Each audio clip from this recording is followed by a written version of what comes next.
Vamos a la siguiente. ¿Cuáles hemos visto? Modos de revelación, ¿cuáles? Suerte, Urín y Tumín. ¿Qué más? Milagros. Vamos a ir al siguiente que se llama angelofanías.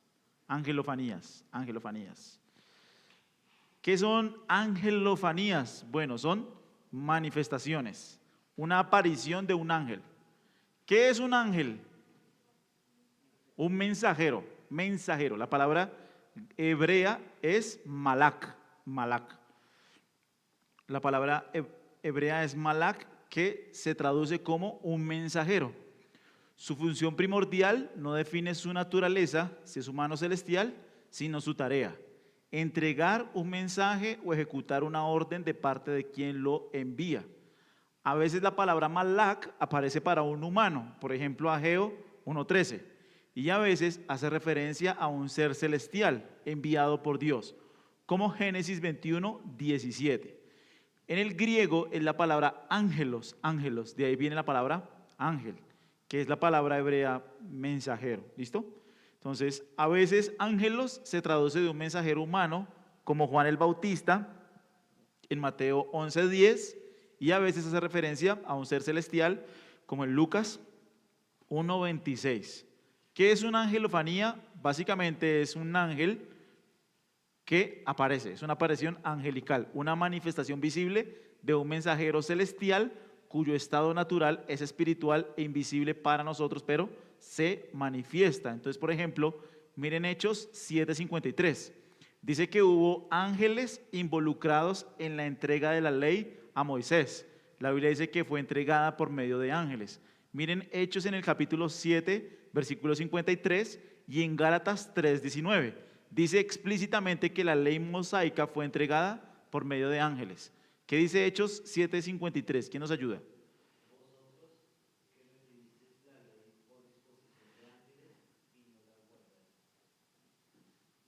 Muy bien. ¿Por quién recibieron la ley? Por medio de ángeles. Miren Gálatas 3:19. ¿Qué dice?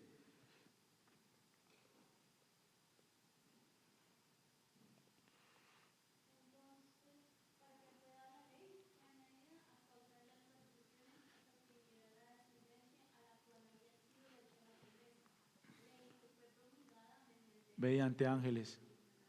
Así es. No sé si ustedes recuerdan en la Biblia cuando aparecen ángeles.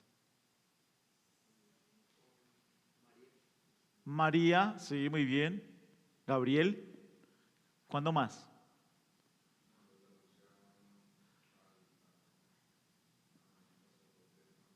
Zacarías, Gabriel, sí, también. En el Antiguo Testamento, ¿qué ángeles aparecieron? Sodoma y Gomorra. Dice que vinieron tres, uno era el ángel de Jehová, vinieron tres ángeles, comieron con Abraham, uno se quedó con Abraham y los otros dos ángeles entraron a Sodoma y Gomorra. Y allí es que querían los hombres de Sodoma y Gomorra, ¿se acuerdan? Violarlos. Entonces ahí se vio la perversión de Sodoma y Gomorra. Pero ahí nosotros vemos ángeles. ¿Tienen algún otro en mente? Daniel, ¿cuál? Gabriel, sí, aunque está más en sentido de profecía. Sí, ¿quién más? Con María.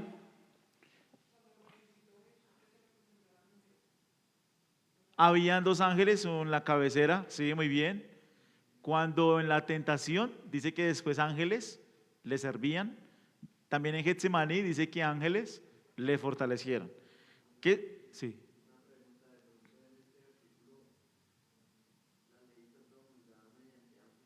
sí. ¿Por?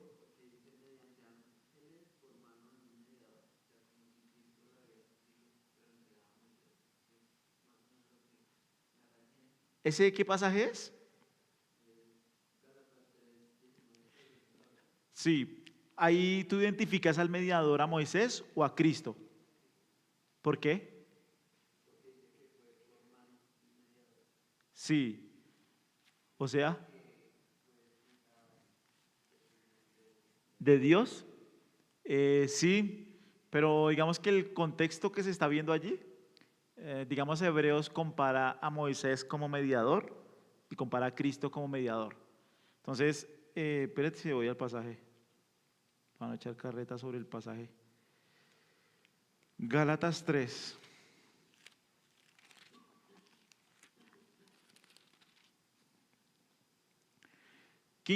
Hermanos, dice el apóstol Pablo en Gálatas 3:15, hermanos, hablo en términos humanos.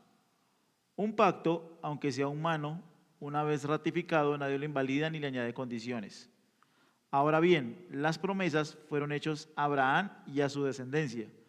No dice y a las descendencias, como refiriéndose a muchos, sino más bien a una, y a tu descendencia, es decir, Cristo. Lo que digo es esto, la ley que vino 430 años más tarde, entonces ¿de qué ley está hablando? Sí está hablando del pacto mosaico, ¿sí o no? No invalida un pacto ratificado anteriormente por Dios como para anular la promesa. Porque si la herencia depende de una ley, que es la ley de Moisés, ya no depende de una promesa. Pero Dios se la concedió a Abraham por medio de una promesa. Entonces, ¿para qué fue dada la ley? Esta es la ley de Moisés. Fue añadida a causa de las transgresiones hasta que viniera la descendencia a la cual había sido hecha la promesa. Ley que fue promulgada mediante ángeles por mano de un mediador. ¿Qué fue por mano del mediador? La promulgación. ¿Sí es claro?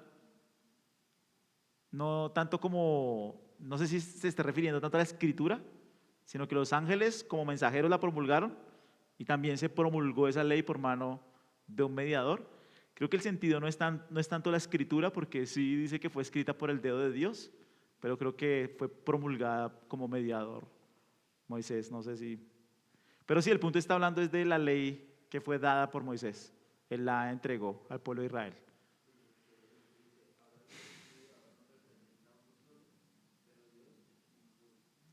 ¿En cuál? ¿En cuál? Ay, me perdí. ¿Ese es el 3 qué? ¿3:20? Ah, sí. Ahora bien, un mediador no representa a uno solo, está representando a la nación, pero Dios sí es uno solo.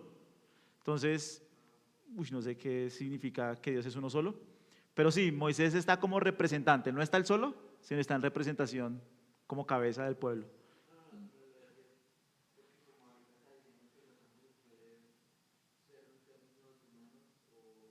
Ah, sí, humanos o. Sí, ahí aplicaba. Ah, sí, ok, ok.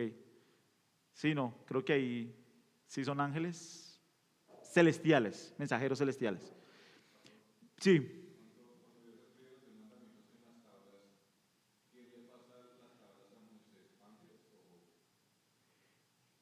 en ese sentido que fue promulgada, yo no creo que se refiera solo al decálogo. Tal vez hubo una intervención de mensajeros en todo lo que sería la interpretación de ese decálogo, pero sí es un poco difícil traer detalle sobre ese asunto porque la Biblia no lo especifica. Pero sí de alguna manera participaron en esta promulgación de la ley. Sí, sí. Preguntas, dudas, inquietudes. Entonces vemos ángeles también en el anuncio y nacimiento de Jesús, en el ministerio y sufrimiento del Señor Jesús, en la resurrección y en la ascensión del Señor Jesús. También aparecen en el libro de Hechos, ¿no? Ellos aparecen liberando y guiando. Los ángeles liberan a los apóstoles de la prisión en múltiples ocasiones y guían a los evangelistas como a Felipe hacia el eunuco etíope en Hechos capítulo 8. Intervienen en la misión, un ángel se aparece a Cornelio, lo que le lleva a la predicación de Pedro a los gentiles y abre una fase en la misión de la iglesia en Hechos 10. Los ángeles son figuras centrales también en la revelación final en el libro de Apocalipsis. ¿Sí, claro? Y dice Hebreos 13:2, aquí hay debate, pero yo creo que se refiere al Antiguo Testamento. Viene Hebreos 13:2.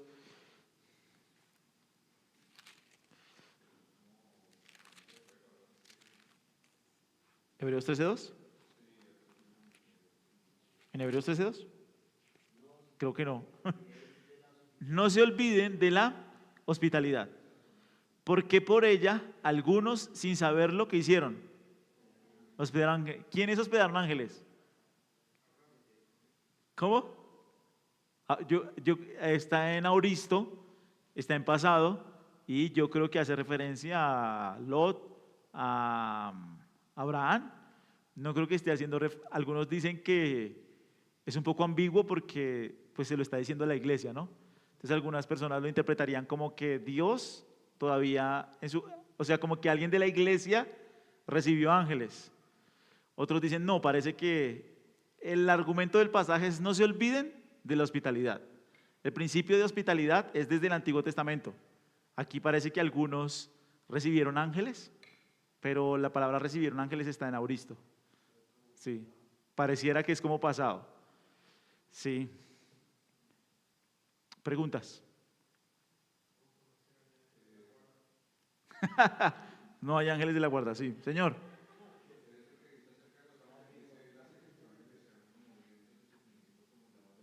Sí. ¿Qué pasaje es? Hebreos 1:7. Porque a cuál de los ángeles dijo Dios, hijo mío eres tú, yo te engendré hoy, yo seré padre, él será mi hijo de nuevo. Cuando trae el primogénito al mundo dice, y lo adoren todos los ángeles de Dios. De los ángeles dice, el que hace a sus ángeles espíritus y sus ministros llama de fuego. Pero del Hijo dice, tu trono, oh Dios, es por el siglo de los siglos. ¿El contraste cuál es? Que los ángeles, ¿qué son? Servidores, son ministros, sirven a los propósitos de Dios, sirven a las cosas de Dios. Sus ministros llama de fuego, no sé en qué sentido lo dirá, toca buscarlo, estudiarlo, pero el contraste es claro, los ángeles son ministros, pero el Hijo sí tiene que, su trono es por los siglos de los siglos, de ningún ángel se dice eso, ¿sí?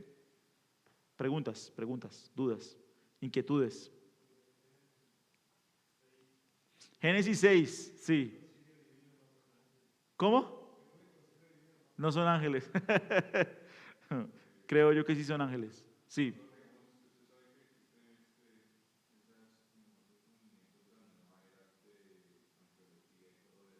Sí.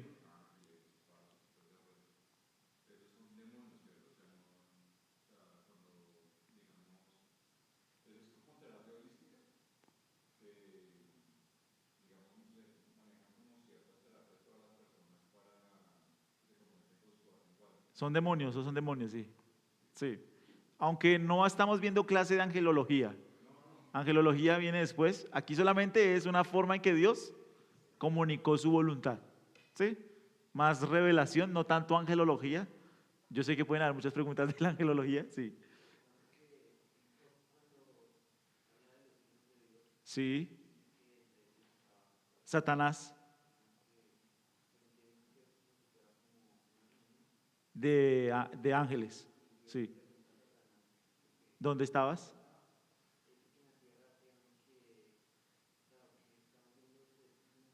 Sí.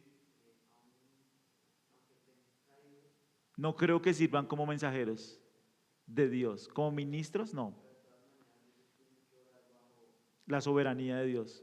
Sí.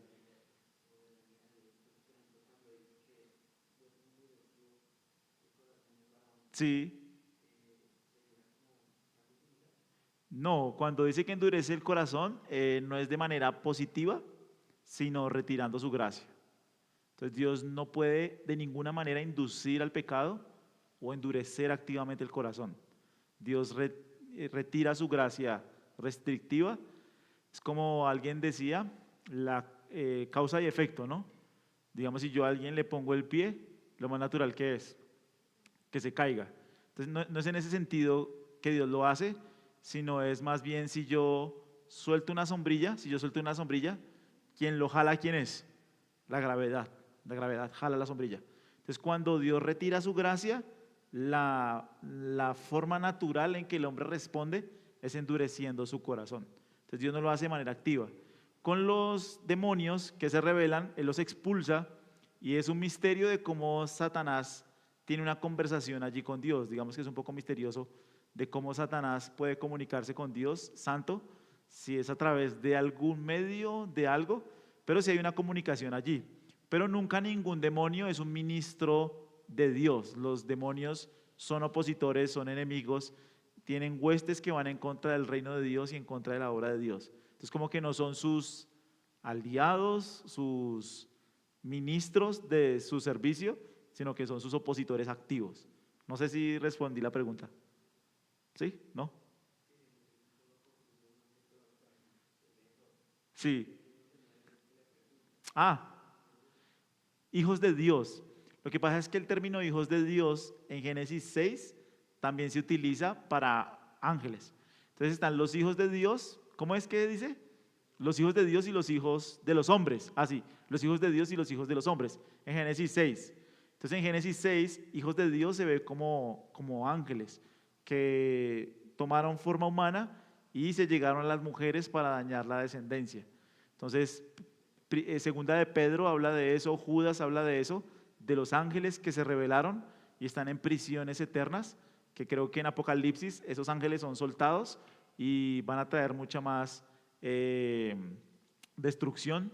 Creo que es en Apocalipsis 13 que se sueltan, 12, no recuerdo. Pero sí, creo que son ángeles, demonios que se rebelaron contra el Señor. Pero sí, eso es angelología, después vemos bien. Preguntas de ángel como revelación, ¿no? Bueno, ahora vamos a ver la última. Mentira, me faltaron dos. Teofanía. Una teofanía. ¿Qué es una teofanía? ¿Alguien sabe qué es una teofanía? Teofanía. ¿Una manifestación de qué tipo? ¿Visible y qué más? ¿Interna o externa? Una manifestación externa de Dios. Es una teofanía. Algunos dicen que Génesis, miren Génesis 3.8. Génesis 3.8. Miren lo que dice. Génesis 3.8.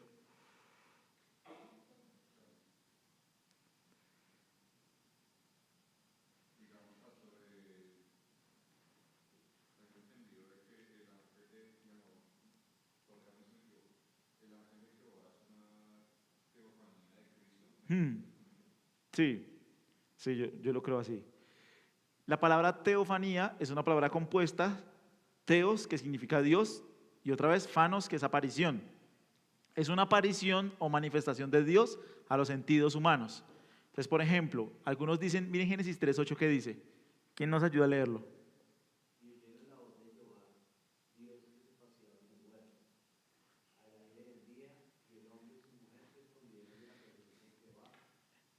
Sí, aquí dice que Dios, ¿qué hacía? Se paseaba. El problema es que para nosotros pasear puede ser como un viento, ¿no? Como un viento.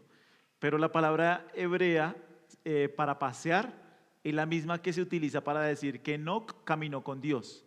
Enoc caminó con Dios. Entonces, como que Dios caminaba por el Edén.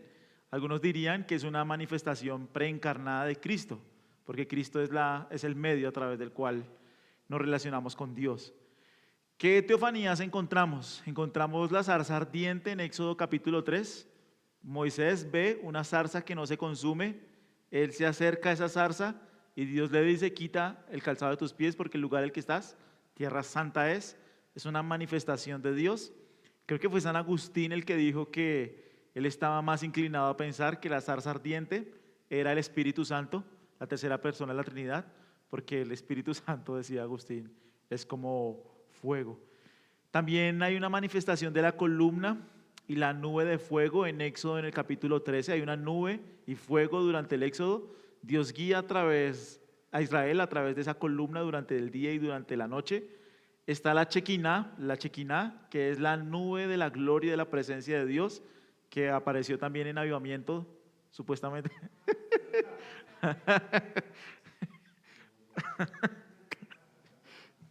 Sí, no puede ser.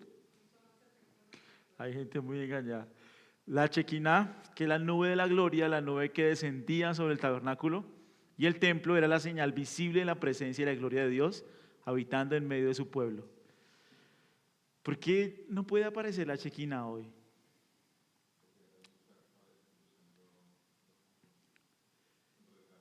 Sí, sobre todo porque la revelación, ¿qué tipo de revelación es la encarnación? ¿Es una revelación más? No es una revelación de estas mismas que estamos hablando. Es la revelación.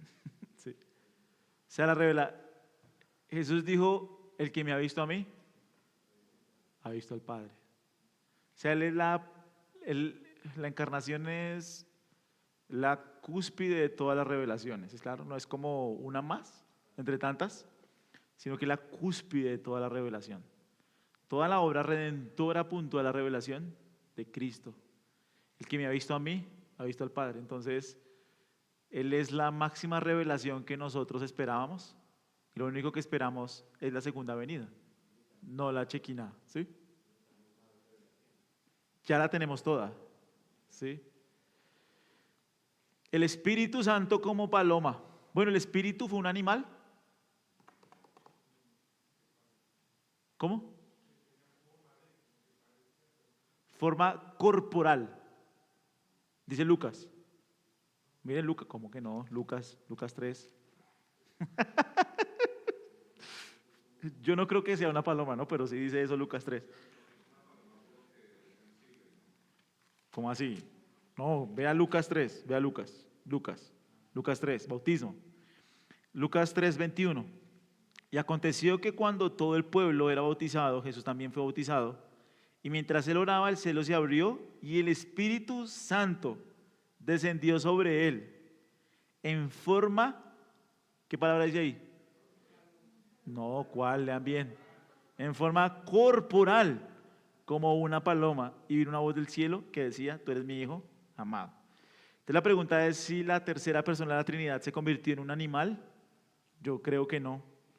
Creo que la imagen es un descenso como desciende una paloma, ¿sí? Pero si hay un descenso, si hay algo visible, ¿sí? Claro, si hay algo visible que ellos ven que está descendiendo y cuyo descenso es como cuando desciende una paloma. Ahora, que el Espíritu Santo se haya convertido en un animal, no lo sostuvo ni, creo yo, la mayoría de los padres, no voy a decir ningún, la mayoría de los padres de la iglesia, y no lo sostuvo el teísmo clásico. Ellos sí argumentaron que hubo una manifestación visible del Espíritu Santo, una manifestación que era como de paloma, pero no se sostuvo que fuera una paloma como tal. ¿Sí es claro? Que Dios se animalizara, ¿cómo se llamaría eso?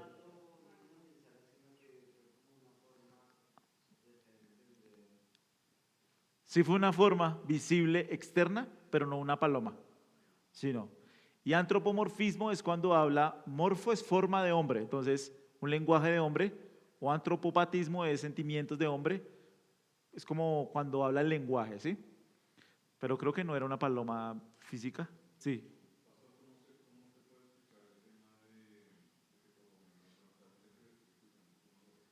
Es que, perdón, el espíritu. ¿Cómo así que es uno solo? Sí. Isaías 11, sí. El espíritu, sí.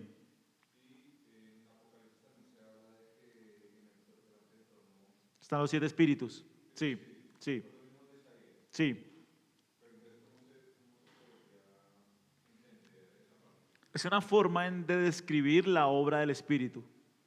Así como Dios tiene nombres para describir sus atributos, así como el Hijo tiene nombres para describir su obra y también su esencia, así el Espíritu también tiene como esos atributos, facultades en las que él obra de manera especial en el creyente.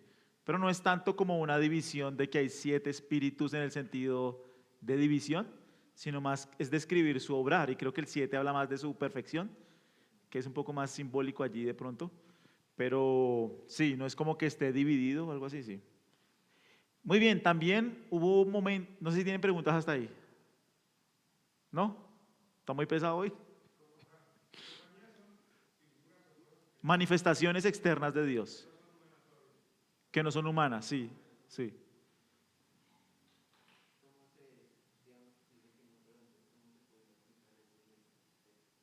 Como, sí, la forma corporal es como desciende una paloma corporalmente, ¿sí? Como desciende una paloma corporalmente, como aleteando. Entonces como que hubo una manifestación, porque los otros pasajes no lo ponen, pero hubo como una manifestación de una especie de movimiento donde se le atribuye al Espíritu. Entonces es misterioso, pero no, o sea, es que no quiero decir ningún, pero la mayoría de los padres de la iglesia,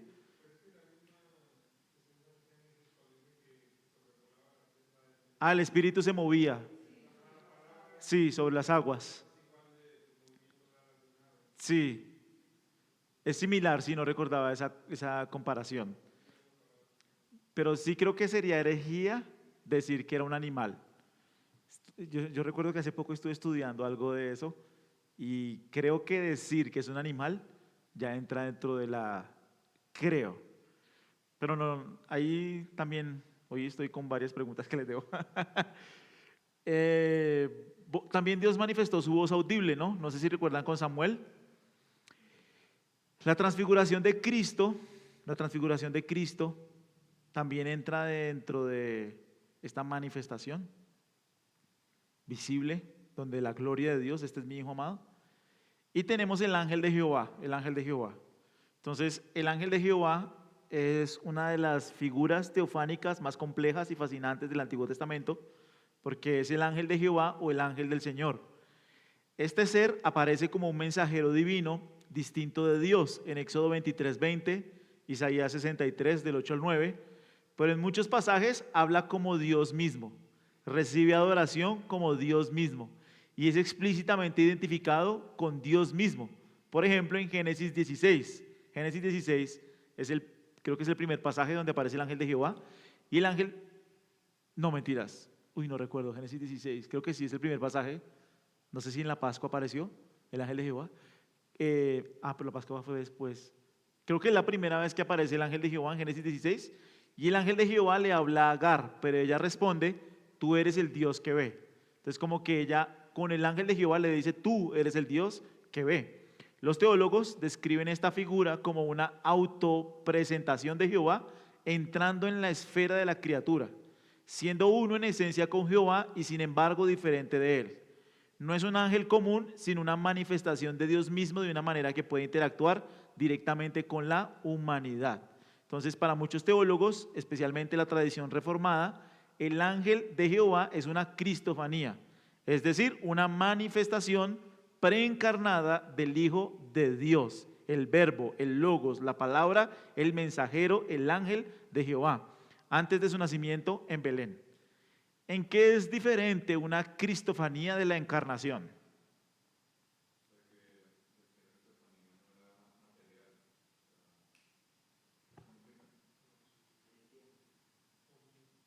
Comía así. No, no. ¿La qué? No.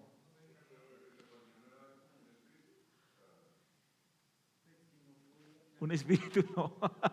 ¿Cómo? Era físico, claro. Ah, sí, señor. En la encarnación asume verdaderamente la naturaleza humana, plenamente. ¿Qué significa eso? Voluntad, alma y cuerpo. Entonces parece que la cristofanía era más como un estuche. Asumir la naturaleza humana sí es completamente un alma racional, una voluntad y un cuerpo. ¿Sí, claro? ¿Sí? Preguntas ahí, preguntas.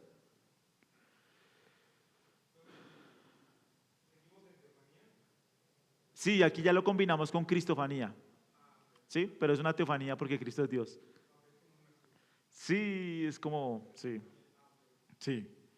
Ahora, todas las teofanías del Antiguo Testamento, aunque gloriosas, eran temporales y parciales. Apuntaban a la manifestación definitiva y perfecta de Dios. La teofanía final, ¿cuál es? ¿Cuál es la teofanía final? Juan 1:14. La encarnación de Jesucristo es la culminación de todas las teofanías. En Cristo, Dios no solo aparece de forma temporal, sino que se hace carne de manera permanente, como dice Juan 1:14, aquel verbo fue hecho carne y habitó entre nosotros. La imagen visible del Dios invisible, Jesús, es la revelación perfecta del Padre. Aunque es la teofanía suprema, la encarnación es radicalmente diferente, no es una apariencia externa, sino la unión hipostática de la naturaleza divina y humana en una sola persona. ¿Listo?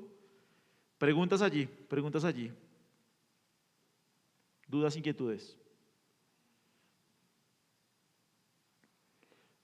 Miren números 12. ¿Qué horas son? Ya vamos a terminar.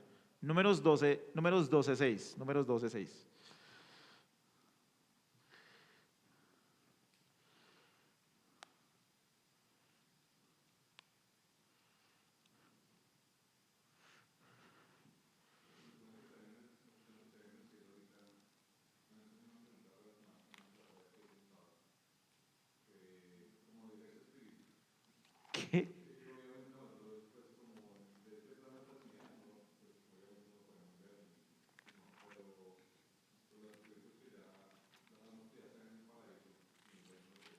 Sí.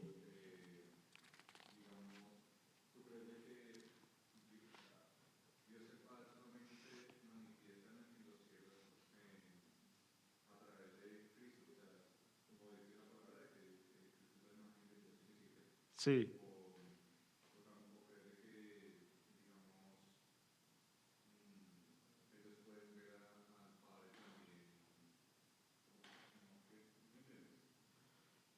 La pregunta es, ¿de qué forma los que están en el cielo ven al Dios Trino?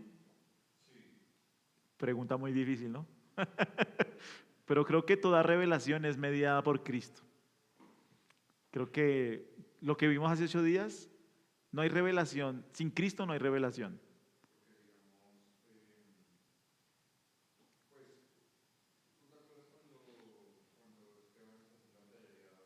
Sí, a Jesús sentado a la diestra de Dios. Sí, sí.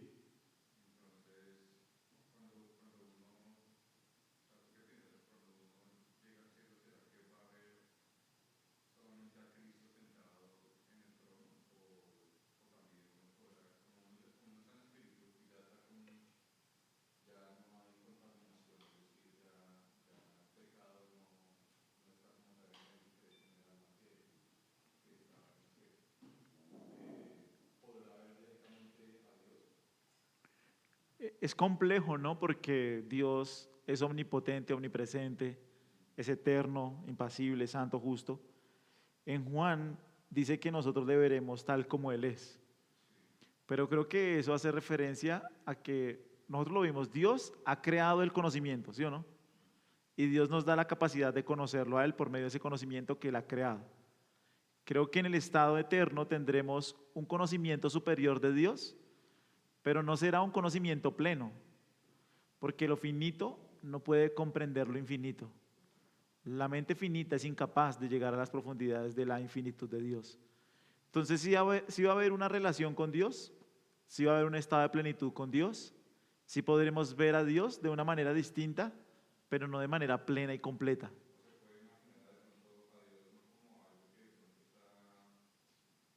En un lugar, sí, no, sí, sí, sí. Él lo llena todo en todo, dice la Biblia, sí.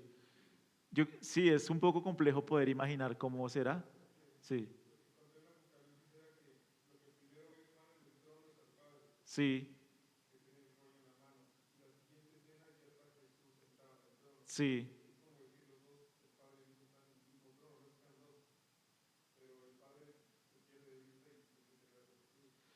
Yo creo que siempre veremos a Cristo como mediador. Sí. De hecho, es algo misterioso que Cristo esté intercediendo ahorita por nosotros como sumo sacerdote. Es un poco de qué forma lo está haciendo, por qué lo está haciendo, pero está intercediendo ante el Padre. Creo que Él siempre será nuestra cabeza federal, siempre. Siempre estaremos en Cristo, siempre estaremos unidos a Cristo, siempre estaremos por medio de Cristo. Entonces, si no son tres, es un solo Dios en su esencia, que subsiste eternamente en tres personas. Entonces, como es un poco complejo saber cómo será esa manifestación. Sí. Dejémoslo ahí, ya no alcanzamos a los números. ¿Preguntas, dudas, inquietudes? ¿No? Bueno, oremos, ¿les parece? Señor, damos gracias por este tiempo, gracias por lo que nos enseñas por medio de tu palabra. Danos la gracia de seguir aprendiendo, de seguir creciendo en el conocimiento tuyo. Por favor, haznos humildes para humillarnos, Señor, bajo tu poderosa mano y que por gracia nosotros podamos seguir siendo enseñados e instruidos por ti. Así que te damos muchas gracias por este tiempo. Nosotros te bendecimos, te exaltamos, te adoramos, te damos gloria y te oramos en Cristo Jesús, Señor nuestro. Amén.